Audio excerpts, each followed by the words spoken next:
Hey guys, today I'll show you a horror thriller TV series named The Rig, Season 1. Spoilers ahead, watch out and take care. The drama begins on a drilling platform somewhere in the vast ocean, where the crew of The Rig are discussing when they can go home for their holiday. Suddenly, the lights above them start to flicker, and all the generators in the engine room stop working. Now, they have to rely on backup power. The employees spontaneously rush to the deck. A power outage on a drilling platform is a serious matter, as it could potentially lead to a gas leak. An older employee is horrified to see flames lighting up the neighboring drilling platform, and he also feels a slight sway in the handrails of the walkway. The captain of the rig, Magnus, also senses that something is wrong and attempts to contact a rescue ship in advance, only to find that the radio is also broken. For the moment, they can't make contact with anyone. Just then, a well on the platform suddenly erupts in fire, indicating that the oil well has self-ignited due to excessive pressure. The seasoned worker reacts quickly, rushing to the control room and noticing that the pressure in the oil well is still skyrocketing. He immediately asks Magnus if they should completely cut off the pipeline. Captain Magnus falls into deep thought.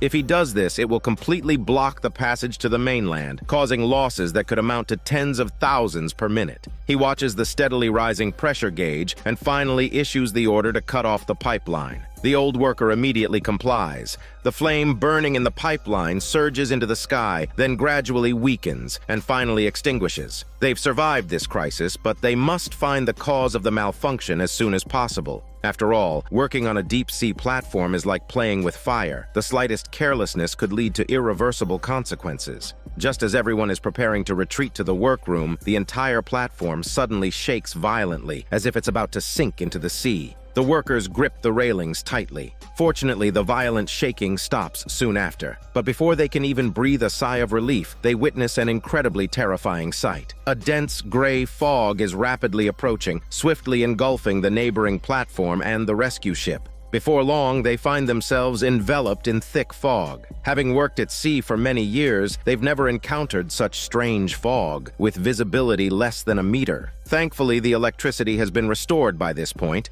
The executives are discussing the cause of the recent shaking, suspecting that it might have been a deep-sea earthquake. Deputy Rose, a senior geologist, says that previous surveys have shown that the geological structure of this sea area is stable and unlikely to produce earthquakes. The old worker sees through it all, suggesting that they never stop extracting resources from the earth, and this could be its trivial retaliation. Captain Magnus thinks that they contact headquarters for support as soon as possible, and they can discuss the cause of the accident later. Unfortunately, the radio is already damaged and needs to be repaired by someone. Soon, 2 repairmen were geared up and made their way to the base of the signal tower. Leading the way was a young man named Baz. Despite the fear gnawing at his heart, he trudged through the dense fog, a task that felt akin to crawling through hell. Suddenly, a seagull swooped down at him, causing Baz to shudder in fright. Luckily, the safety rope saved him from a dangerous fall. Another repairman followed suit, and Baz felt slightly reassured.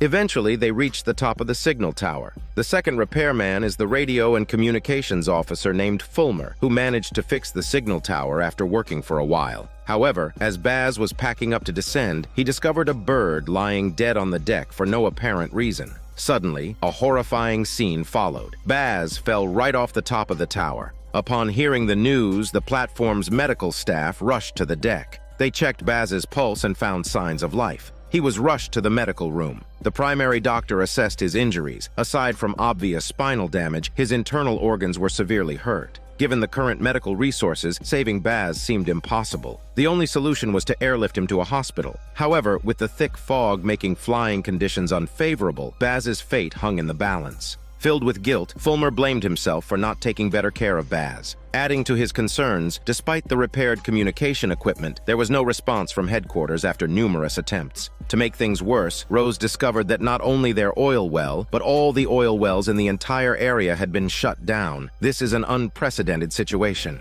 The cause of all these issues was still unknown. With these troubles piling up, Magnus had no energy left to worry about the oil extraction mission. His only goal was to safely escort all employees back to the port. Hutton, an old-timer in the oil business, believed that Baz's accident was due to Magnus's poor command and argued that Baz should never have been sent to repair the communication tower. Magnus did not want to argue and left the office, but Hutton stayed and found a file on the desk. While Magnus was discussing strategies with his deputy, he heard that Hutton was stirring up trouble again. Hutton had gathered all the employees on the deck, publicly criticizing Magnus's mistakes. He accused Magnus of sending Baz to his death and ruining everyone's chance to go home. When Magnus arrived, he suppressed his anger and reprimanded Hutton for his baseless accusations. Well prepared, Hutton produced the file he had found in the office, leaving Magnus stunned. He snatched the file and with a helpless look announced to everyone that due to the continuous decline in oil prices, the governor had decided to shut down all the oil wells in this area, which meant everyone present was about to be unemployed. Magnus had originally planned to announce this news after everyone had returned to shore, but the thick fog had trapped them all here.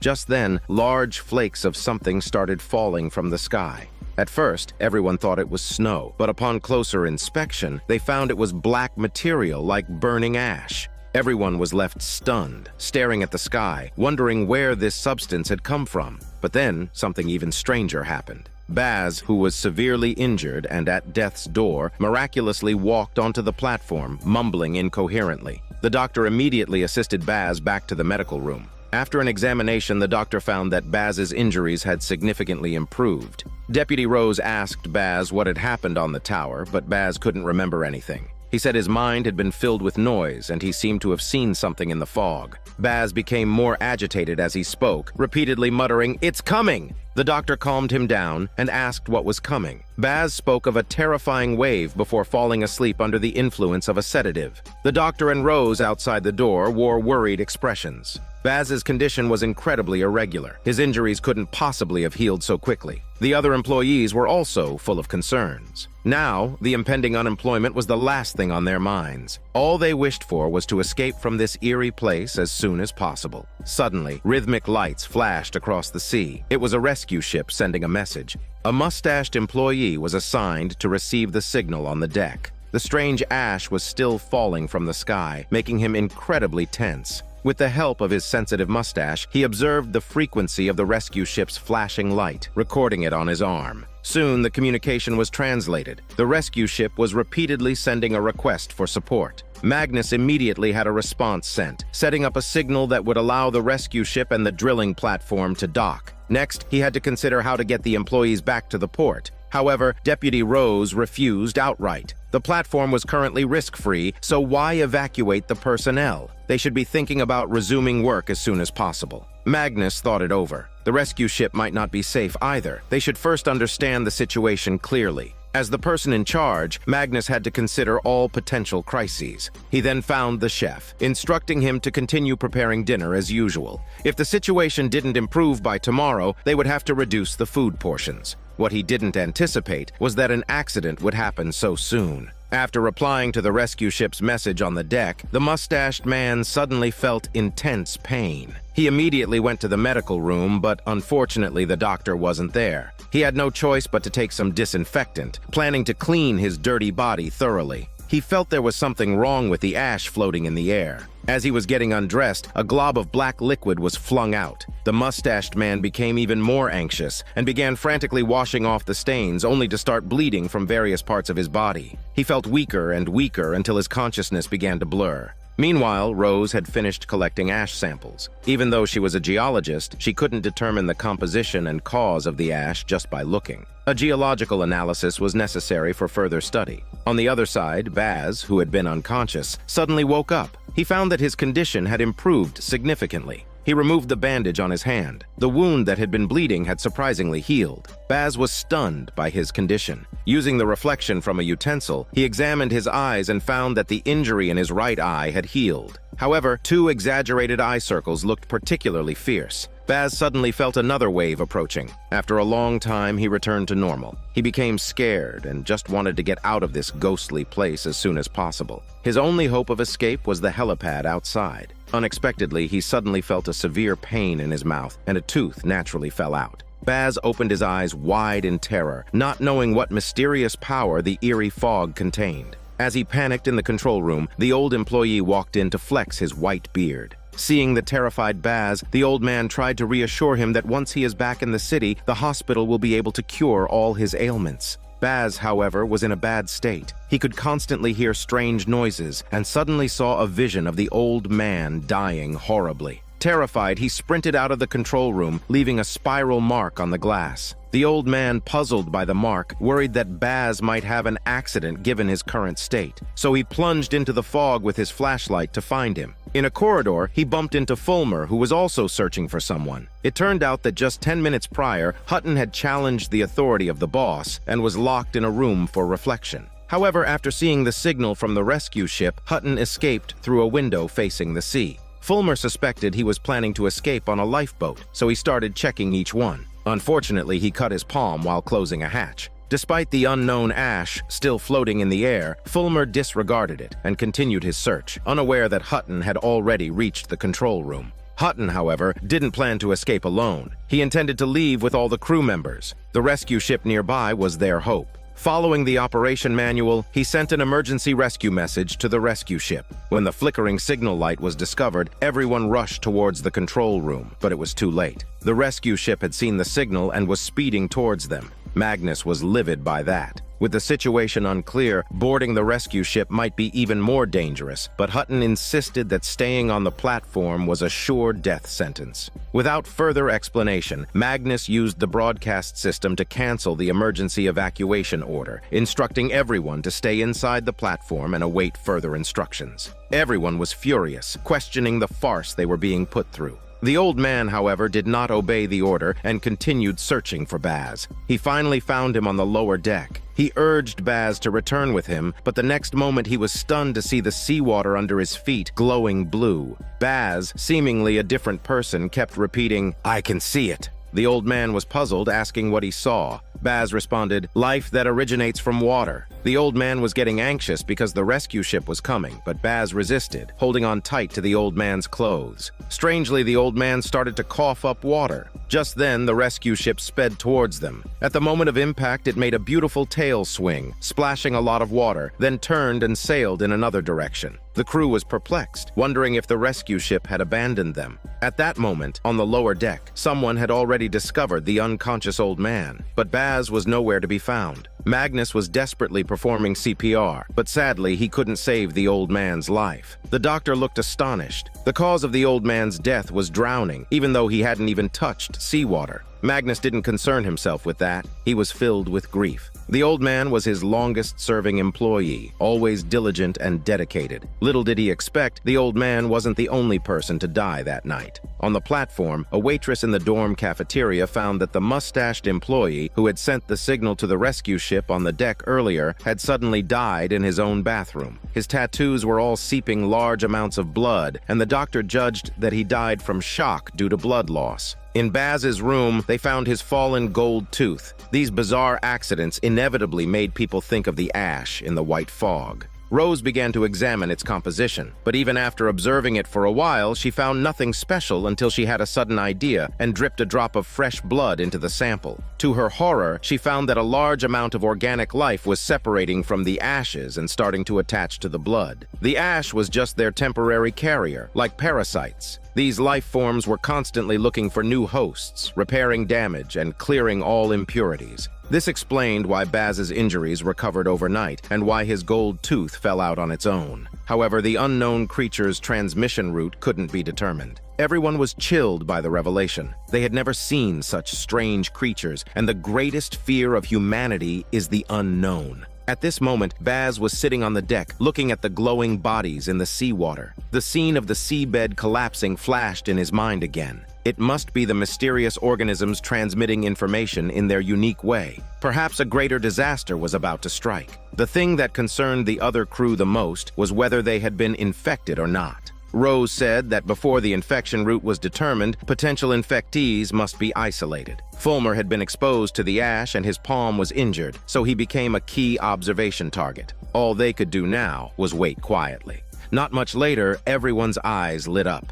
After a day and night of strangeness, the dense fog was beginning to dissipate. The crew soon saw the neighboring drilling platform, but thick smoke was constantly rising from it. Clearly, it had suffered a serious accident the night before. No wonder the rescue ship had urgently turned around. They must have gone to rescue the neighboring platform. Everyone couldn't help but worry about what they had gone through and how many people had survived. But with their equipment and manpower, it was almost impossible to rescue anyone. Magnus felt it was better to take care of themselves first. He called a meeting with all the crew. Now that the fog had cleared, their task was to restore contact with headquarters as soon as possible and have them send a helicopter for rescue. But before that, they had to do a thorough cleaning of the platform to get rid of the ash left by the fog, and they also had to find Baz, who was missing. Magnus didn't want to give up on any of his crew. The hope of going home was right in front of them. Everyone's spirits lifted, and they immediately began to carry out the boss's orders. The platform's sprinkler system was activated, and large amounts of fresh water were continuously washing the ground.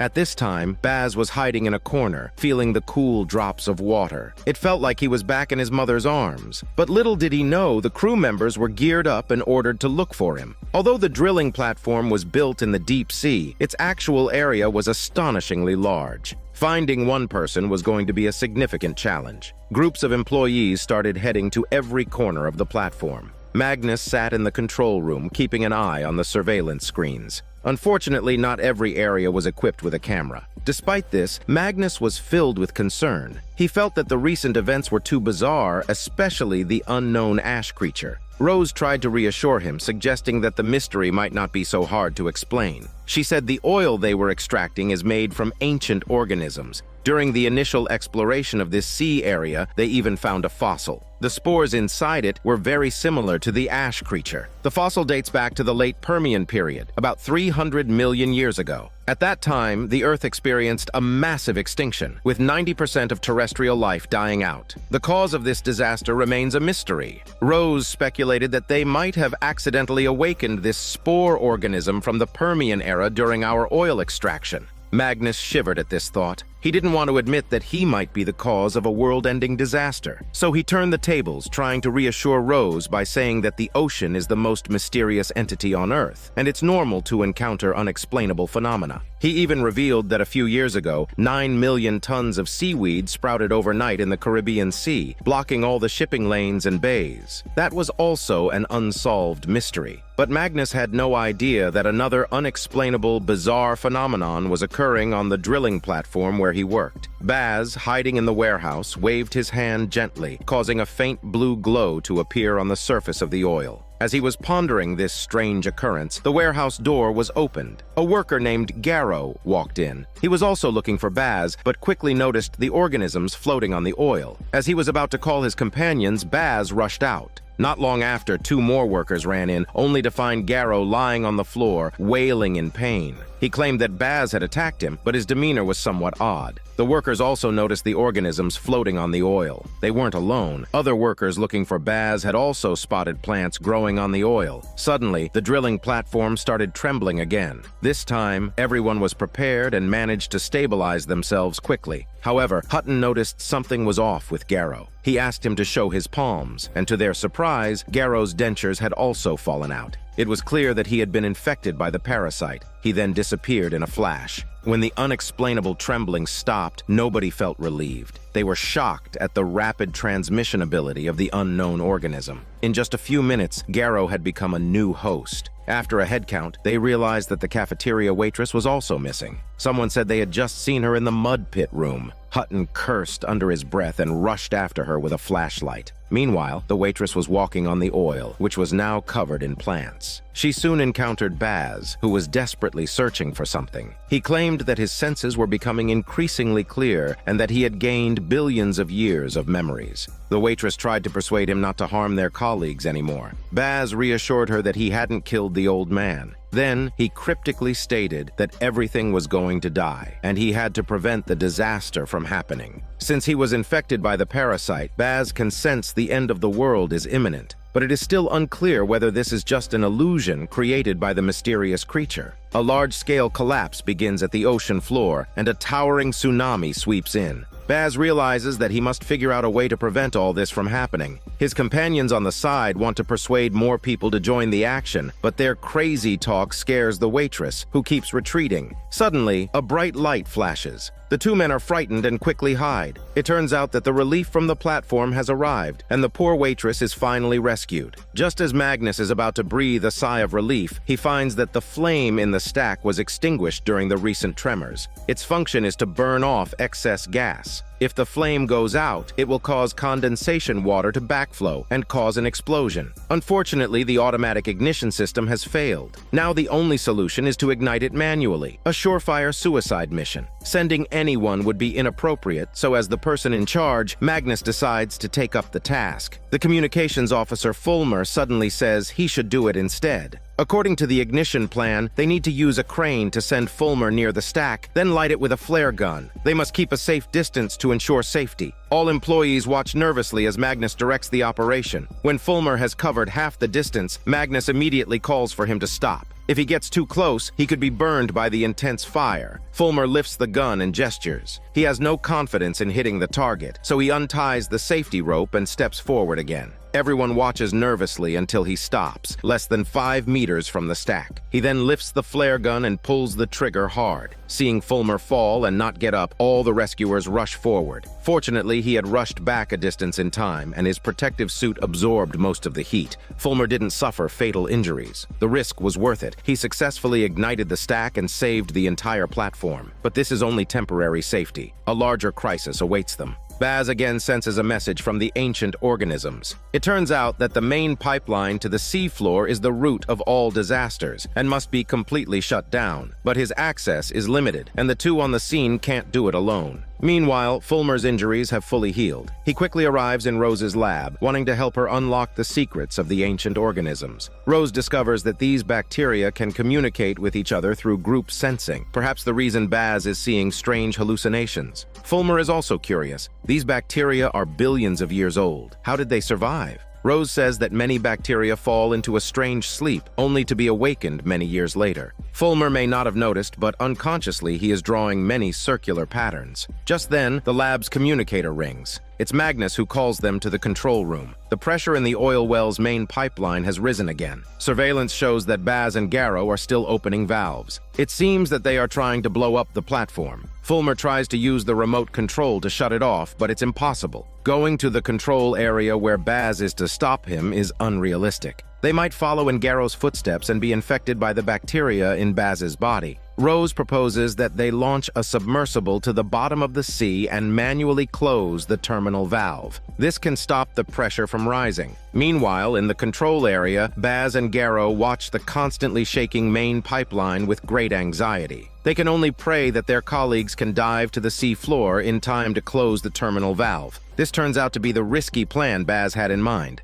Meanwhile, the unmanned submersible had gradually sunk to the seabed. When everyone saw the footage being transmitted back, they were all stunned. The seabed was actually emitting countless points of blue light, displaying a pattern that was the eerie circular shape. But they didn't have time to ponder the reason. The key was to close the terminal valve. The operator, finally living up to their expectations, controlled the submersible with precision to complete the task. The pressure in the main pipeline dropped instantly. Only at this point did everyone start studying the glowing circle on the seabed. The waitress, who had been in close contact with Baz, felt that his interference with the main pipeline was not meant for destruction, but for salvation. Fulmer stood still for a long time. He was too familiar with this circle, which was the same as the one he had drawn earlier. Baz, in the control area, also noticed that the main pipeline had been closed. Although the goal had been achieved, he couldn't bring himself to feel happy, because the system program might reopen the valve. Even forced destruction wouldn't work.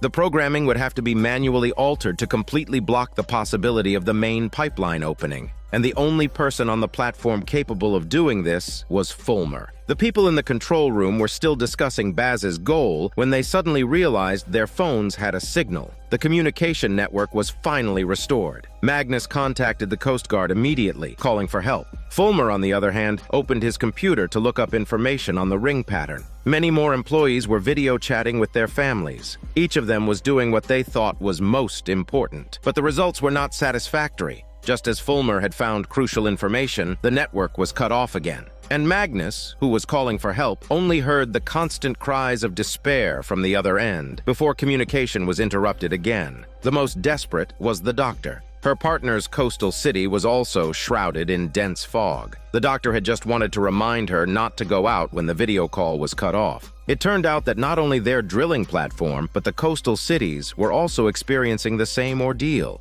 At this point, most of the employees had learned of their family's unfortunate situation. What they had to worry about now was not just their own safety. The desire to get home became even more urgent. Some people suggested leaving by lifeboat, but Magnus immediately vetoed it. The coastline was too far away. They simply couldn't reach it successfully. The Coast Guard's rescue helicopter also couldn't reach them in a short time. All the people present could not just sit and wait for death, everyone venting their despair and unwillingness. Magnus was under the most pressure and had become somewhat dazed. Rose noticed that Fulmer hadn't attended the meeting. It turned out that he was examining his wounds in the bathroom at the time. He couldn't believe that in just one day, all the external injuries he had received had healed, not even leaving a scar. He was certain that he too had been infected by the ancient organisms. Rose was helpless about this and could only comfort him with a forced smile. Then she went back to the meeting room to oversee the situation. Fulmer's fear had not diminished at all because he had heard Baz's call. This was a special form of communication between ancient organisms. When Rose returned to the communications room once again, she found only a note left by Fulmer. He was planning to leave to prevent spreading the parasite to others. At that moment, Fulmer was on his way to Baz's control area. The doctor happened to see his hurried departure and quickly followed. After a quick apology, Fulmer opened the isolation door. Not wanting to lose her companion, the doctor followed without hesitation. What she saw next was truly shocking. The metal-constructed control area was completely covered with green plants. The regenerative ability of these ancient organisms was beyond imagination. Visible blue light points floated in the air. The doctor stood still, unable to move. To her surprise, the glowing organisms dispersed when they approached her abdomen, not continuing to invade. The reason was known only to the doctor herself. She was 2 months pregnant. Even though Rose managed to pull the doctor out in time, the doctor could not calm down. Clearly, these ancient organisms possessed an extremely high level of intelligence, instinctively protecting the unborn next generation. Just then, someone on the deck shouted. All the staff ran out. Over the sea, not too far away, there was a glimmer of light. Everyone's spirits lifted, thinking that the long-awaited rescue had arrived. They spontaneously put on life jackets and quickly packed their belongings. Looking at the faint light in the distance, their excitement was beyond words. They could finally leave this hellish place. But as the light approached, everyone's faces turned grim. It was not a rescue at all, but a lifeboat from the neighboring platform. Earlier in the day, something had happened there. The safety manager thought they should not accept these survivors at will, who knew whether they were infected or not. But Rose felt they were all colleagues and should not be abandoned so easily. When the lifeboat approached the platform, it was full of survivors. Rose planned to arrange for them to be quarantined for testing, but the leading man was extremely brash. He was a high-level executive from headquarters, and he blatantly ignored Rose's quarantine request, going straight to the platform's control room. He then anxiously inquired about the condition of the main pipeline. Full of curiosity, Rose wondered what had happened on the neighboring platform and why there had been a sudden accident. The leading man made light of the situation, attributing it to a pressure failure that caused a huge explosion, killing everyone else, as if this incident was just a trivial matter. Rose, however, felt that things were not that simple and were likely related to the ancient organisms. So she began researching the mysterious circular pattern again. The doctor thought it looked like tree rings. Rose was suddenly enlightened. The space between the inner 4 rings coincided exactly with the periods of mass extinction in Earth's history. This might be a unique way for ancient organisms to record events. According to the timeline, the last unclosed ring corresponded to their current era. In other words, a new mass extinction era was about to arrive. She deduced that this was a warning issued by the ancient organisms to humans. Now, the Earth is on the verge of a 5th mass extinction. Some of the crew, infected by ancient organisms, are the first to sense the impending crisis. The key to the issue is the drilling platform's main undersea pipeline. It must be completely shut down for there to be a glimmer of hope. Fulmer, although not understanding how this relates to the world's demise, decides to give it a shot. Using the control system, he permanently closes the pipeline valve. The survivor from the neighboring platform may know something more of the explosion. He says that after Koch, a senior executive from headquarters, arrived on the platform, he first seized command from the person in charge, then used the main pipeline to forcefully inject something into the seabed, claiming it was for some kind of testing. As a result, the platform suddenly exploded. Everyone was stunned after hearing this and wanted to ask for more details, but the survivor seemed wary and didn't reveal more information. After a full-body examination, the doctor confirmed that he was not infected. From now on, he just needed to rest. Captain Magnus was suspicious and asked the doctor to look up Coke's specific information on the intranet. He always felt that the man's purpose for coming here was not simple. Surprisingly, Coke was not found in the company's list. In such a case, he either assumed a false identity or he held extremely high authority. Magnus had too many recent worries and no energy to play detective, so he confronted Coke directly, asking why the neighboring platform exploded and what he wanted to do here. Coke said he was conducting a secret experiment for the company that, if successful, would significantly enhance the quality and extraction of oil. He would continue the operation left incomplete on the neighboring platform here. Magnus was upset. This was his turf, but Coke simply ignored him. Magnus was shaking with rage, sensing a huge crisis. This Coke was definitely up to something. Rose guessed that his experiment might be related to the ancient organisms in the seabed. If only Fulmer was here, he could communicate with the ancient beings because he was infected, and thus get to the truth. Baz, although also infected, was unwilling to trust anyone and not good at expressing his thoughts. Just as they were discussing how to get Fulmer back, Coke had already begun his plan of chaos. He used his identity as the senior executive from headquarters to secretly enlist a group, including Hutton, the safety manager, and the chef. He said the company was conducting a secret experiment that, if successful, would prevent the oil field from closing, and everyone present could keep their jobs. This was a deadly temptation for those about to be laid off, so they decided to side with Coke. Then Coke revealed his plan. The key to the experiment was to open the main pipeline, but the pump control was occupied by Baz, Fulmer, and others. They had to be cleared out first. The company had stored enough experimental gas, mainly carbon dioxide, on each drilling platform. If it was injected into the pump control's fire system, it could make Baz and others unconscious. This was the most effective way to take over the pump control. The group agreed and immediately prepared to act in protective gear. Coke had unusually high authority. He could even open the containers that even Magnus was helpless against, storing many unknown gases. Although the old hands like Hutton didn't know what it was, they still followed Coke's orders. They stealthily came to the pump control where Baz was located and injected the mysterious gas into the fire pipeline. When the fire system was activated, Coke, who was in the control room, looked around. All he had to do was close the isolation door of the pump control at the right time, ensuring that the people inside couldn't escape. Deep in the corridor, Fulmer and others were still attempting to shut down the main pipeline, but this required high operational permissions. Fulmer felt helpless. He tried to sever the hardware, only to have it backfire. The pipeline actually opened on its own.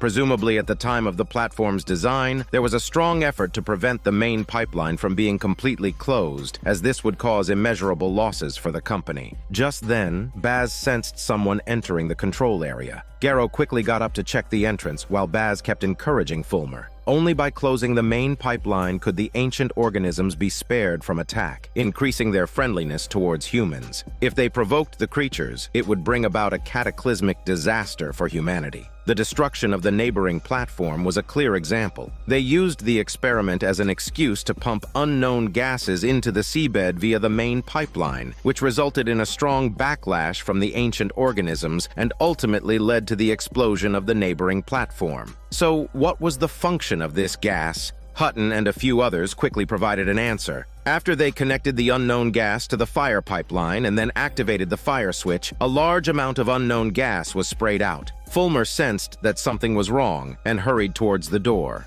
Garrow had earlier discovered Hutton and was about to reprimand them when he suddenly felt immense pain and collapsed on the spot. The safety manager realized that the gas provided by Coke was not carbon dioxide, but a deadly, toxic gas. He shouted out loud, urging Fulmer, Baz, and others to leave as soon as possible. Hutton and the chef directly escaped from the pump control area. Coke, watching the progress via surveillance, saw his mission had been accomplished and immediately closed the isolation door. The safety manager, who was a step too late, was locked inside. Hutton regretted his actions deeply. He hadn't expected Coke to be so ruthless, even willing to sacrifice his own men to eliminate Baz and others, but he had underestimated Coke's ambition, whose real goal was to wipe out all the ancient organisms in the control area, and the unknown gas was the perfect weapon to do so. Baz noticed the green plants in the corridor wilting at a visible rate, and subsequently, he too collapsed on the spot. Fulmer, after a struggle, managed to reach the control box for the fire system, but without the key, he couldn't shut it off.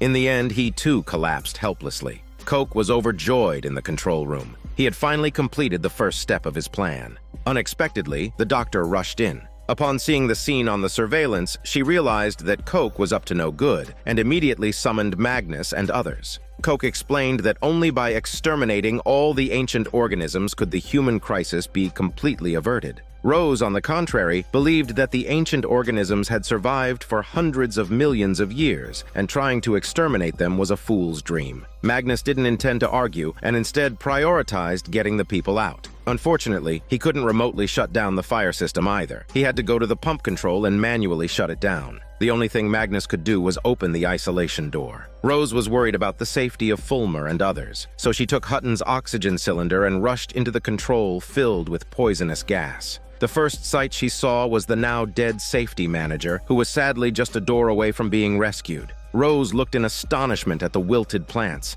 The effects of the unknown poisonous gas were indeed powerful. She advanced down the corridor where she found Fulmer collapsed. First, she manually shut down the fire system to prevent the toxic gas from spreading further. Then she handed an oxygen mask to Fulmer, hoping he would quickly regain consciousness. When she saw no significant effect, she could only try to carry him out of the control area. Unexpectedly, faint blue lights began to drift from the withered plants. It turned out that the ancient life forms were not entirely dead, their vitality exceeding expectations. The corridor was once again filled with the blue lights, and Fulmer, who had been infected by the ancient organisms, also began to wake up. Rose was overjoyed and quickly helped him out. Baz, the original infected, also woke up at this moment. Poor Garrow, being a side character, did not get to enjoy the rejuvenation. The accident resulted in the death of 2 crew members, and Hutton was filled with guilt. He regretted heeding Coke's bewitchment. He now realized what was touted as an experiment to increase oil output was clearly an extermination campaign against ancient organisms.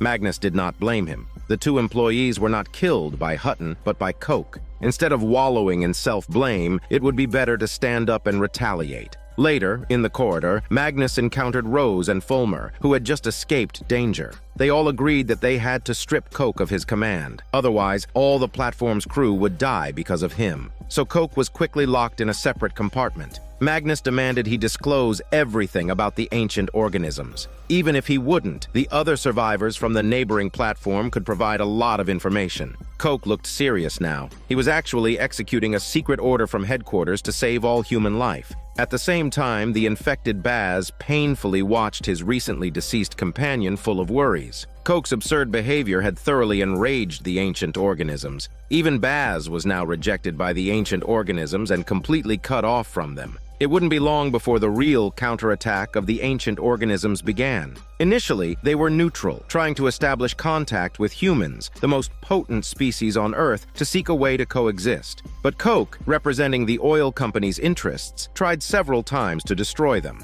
However, they didn't anticipate the extreme resilience of these creatures, which began to multiply instantly and launched a fierce counterattack. As a result, the pressure in the main pipeline increased exponentially, and the entire drilling platform turned into a sea of fire. Coke confessed everything without acknowledging their wrongdoings. Instead, he blamed the ancient organisms for contaminating the oil and also inhabiting human bodies. If they couldn't be eradicated at the budding stage, once they grew, they could potentially cause the extinction of the human race. Captain Magnus realized that it was their over-extraction that unintentionally awakened these ancient organisms. However, he unknowingly agreed with Coke's extreme actions. But in the next moment, Magnus changed his attitude because the survivors who escaped with Coke revealed many details of the disaster. They could have escaped with more people, but Coke, only concerned with his own safety, jumped into the lifeboat and ordered it to be launched. There were still more than 20 empty seats in the cabin at that time, which sent a chill down Magnus's spine.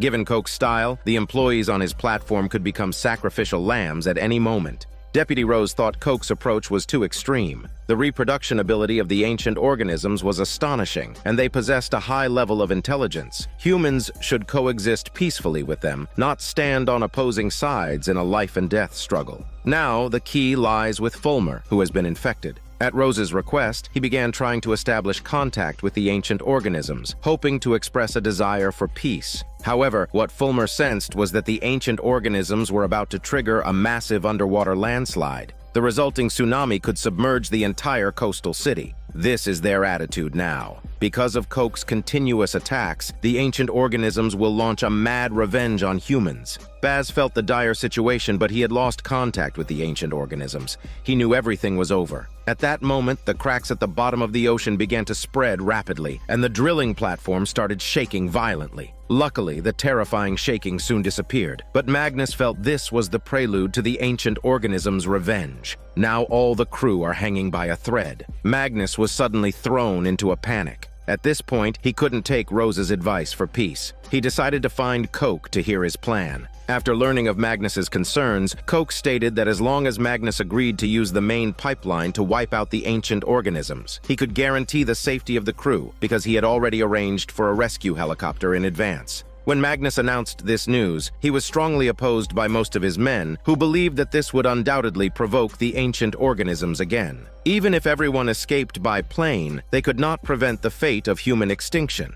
Magnus forcefully argued a few points, wondering what if Coke killed the ancient organisms. But Fulmer said that their regenerative ability is extremely strong. A single oil rig cannot resist them. Rose added that the ancient organisms might be spread across the entire ocean. Even if the platform area was cleared, it would be of no avail. She felt the only way out was to try to negotiate peace with them. Coke suddenly interjected, saying that throughout the entire history of Earth's development, when two advanced intelligent species encounter each other, one always destroys the other. But Rose accused him of talking nonsense. There are many examples of different species cooperating and achieving win-win situations. Coke seemed a bit furious and announced that Rose was fired. Magnus immediately told Coke to shut up. Rose then suggested that Magnus find Baz. He was the first generation of infectees and might be able to dissipate the hostility of the ancient organisms. After thinking for a long time, Magnus remembered that Baz was also his employee. Even if he couldn't successfully negotiate, at least he could rescue him. But the doctor started to back out. She didn't believe the ancient organisms would be so easy to talk to. Besides, what she wanted most at this time was to hurry home and reunite with her family. Magnus understood her thoughts and decided to set off with Rose and Fulmer. Before leaving, he reminded Hutton to keep an eye on Coke and prevent him from taking any extreme actions. The party of three quickly arrived at the pump control, where they saw a corpse with eyes wide open in death, surrounded by dense vegetation. Magnus sorrowfully adjusted the body's position, vowing that he would not let any more of his crew members die. As the group moved forward through the hallway, they were surprised to find that the plants had grown waist-high. Baz was staring blankly at a speck of light. Magnus told him that they would protect the ancient organisms from any further attacks. However, Baz was in tears. It was too late. They had always refused to communicate with him, and he collapsed to the ground in despair. Meanwhile, Coke was up to his tricks again. He found the survivor who had escaped with him from the neighboring platform and promised to lead everyone to safety, but only if he did something for him. The young man was sensible enough to drop what he was doing and follow Coke to the main control room. After dismissing irrelevant staff, Coke decided to reopen the main pipeline and continue pumping deadly gas into the seabed in an attempt to eradicate the accursed ancient organisms. The young man knew that the adjacent platform had been destroyed because of this. He asked if they shouldn't warn the workers to evacuate first, but Coke said it was already too late. They'd given up their chance. Though the man was unwilling to defy orders, he discreetly switched on the platform's intercom. The conversation between the two was broadcasted live, with the young man deliberately provoking Coke into revealing his dark intentions. Even if the platform exploded and everyone died, Coke would be fine. Coke said that the rescue helicopter was already on its way, and now was the perfect time to risk everything against the ancient organisms. Hearing this, the other employees were shocked and rushed towards the control room. At that moment, another wave of violent shaking came from the seabed. The entire platform was teetering on the verge of collapse, the tremors more severe than before. Coke knew the ancient organisms were launching their final counterattack and immediately activated the pipeline's transmission system. As the doctor and others arrived, they heard the rescue helicopter's call for landing. Coke had timed it perfectly. After dropping a harsh line, he ran towards the helipad. The others didn't pursue him, but instead shut down the pipeline. When Coke saw the landing helicopter, a smug smile spread across his face. However, he had not expected Hutton, who had been waiting for him for a long time. Hutton accused him of making a mess of the platform and wanting to leave alone, but Coke quickly changed his tune, saying, "2 helicopters are enough to evacuate everyone. If he dies, none of them will get away." Hutton backed down upon hearing that. Ensuring the safety of his colleagues was the priority. He started calling for the crew to prepare for boarding while keeping a close eye on Coke to prevent any further tricks. Finally, the hope of escape arrived. The crew was overjoyed as they sprinted towards the helipad. The chef counted the people present and realized that Magnus, Fulmer, and a few others were not among them. They were still in the control area. Faced with the increasingly intense blue light points, Rose wanted to try again. Baz also felt they couldn't give up so easily. This might be the last chance to save the world. Rose stepped forward, trying to blend into the ancient organisms, but the light points deliberately avoided her and regrouped not far away, forming a complete circle. They deduced that this was the symbol of the 5th mass extinction. Clearly, the ancient organisms gave up on peace with humans. Simultaneously, the outermost ring at the ocean floor also completely closed. Cracks spread rapidly through the mountainside, and an unprecedented undersea landslide began. The platform was hit hard again. Magnus and the others knew that any hope of negotiation was now lost. They decided to leave first. As they approached the exit, Baz suddenly stopped. He realized the ancient organisms had cultivated plants to nourish themselves, creating a symbiotic relationship. Baz, too, was a life given by the ancient organisms. He felt that even in death, he should return his body to them. Perhaps they could feel the kindness of humans and abandon their intention to counterattack. Magnus looked at Baz with respect and, without further persuasion, turned and left. At this time, the other crew members had already left by helicopter. Hutton and a few others were still anxiously waiting. Finally, they saw the figures of Magnus and the others.